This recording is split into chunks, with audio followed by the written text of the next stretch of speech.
Catching Santa. Illustrated by David Crocroft. On Christmas Eve, the Hoppers hung their stocking by the fire. They planned to stay awake until Santa Claus came. "What can we do to pass the time?" asked Fluffytail. "One of us could tell a fairy tale," says Fluffy Ear. "Why don't we make some popcorn?" says Speedy Legs. The Hoppers munched popcorn and waited for Santa Claus. 10 o'clock came, then 11 o'clock. The Hoppers were wide awake except for Mother Hopper, who fell asleep in her chair. Then Speedy Legs says, "I hear something. It sounds like sleigh bells," says Fluffy Ear. "Is it Santa?" cried Fluffy Tail. The sleigh bells came closer and closer. Soon they heard footsteps coming towards the door. Snubby-Nose ran to the door and opened it. "It is Papa!" cried Snubby-Nose. Sure enough, Papa Hopper was home late on getting the Hoppers their present. He had sleigh bells on his hat and boots. "Merry Christmas, Hoppers," says Papa Hopper.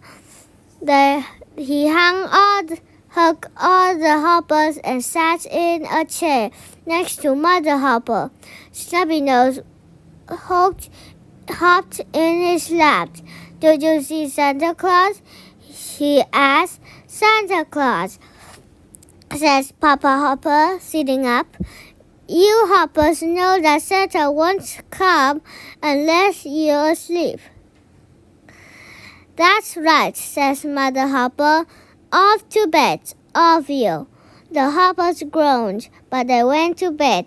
Mother and Papa Hopper tucked them in and turned off the lights. It was very late. As soon as the Hoppers fell asleep, all except Snubby-Nose. "I want to see Santa Claus," thought Snubby-Nose. "I will creep downstairs with my flashlight." Snubby-Nose took his flashlight and snuck downstairs. Soon he heard the pitter-patter of reindeer feet on the roof. Then he heard Santa Claus coming down the chimney. He waited until he saw the fur on Santa's boots. Then Snubby-Nose turned on his flashlight and cried, "Ha! I see you!" Santa Claus jumped straight into the air.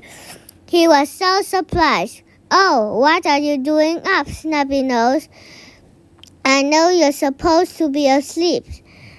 Snubby-Nose was very startled. He dropped his flashlight and jumped into the closet under the stairs. "I'm sorry I was bad," Snubby-Nose said to himself. "I hope that Santa doesn't put coal in my stocking." Snubby-Nose could hear Santa filling the stocking. Then he heard him going up the chimney, and he heard the patter of reindeer hooves. Finally, he heard sleigh bells ringing into the distance. Snubby-Nose was upset, but it was very late, and soon he fell asleep. The next morning, Speedy Legs, Fluffy Ear, and Fluffy Tail ran downstairs. Their stockings were full of treats. Mother and Papa Hopper came down after them. "Where's Snubby-Nose?" asked Papa Hopper. No one could find him, but then Fluffy Tail saw a note tapped on Snubby-Nose's stocking. It read, "I met Snubby-Nose last night, and we both had quite a fright. Snubby-Nose had such a scare. He ran and hid beneath the stair." Speedy Legs opened the closet door and out jumped Snubby-Nose. Santa Claus filled my stocking with coal, didn't he? Cried Snubby-Nose. I don't think so, says Mother Hopper. Snubby-Nose ran to the stocking and found it full of streaks, just like the other hopper. Then Snubby-Nose found another note at the bottom of the stocking. It read, Santa Claus was very shy, but he will never pass you by. Snubby-Nose laughed and jumped up and down. I will never try to catch Santa again, he says. Then the hoppers all had a Merry Christmas.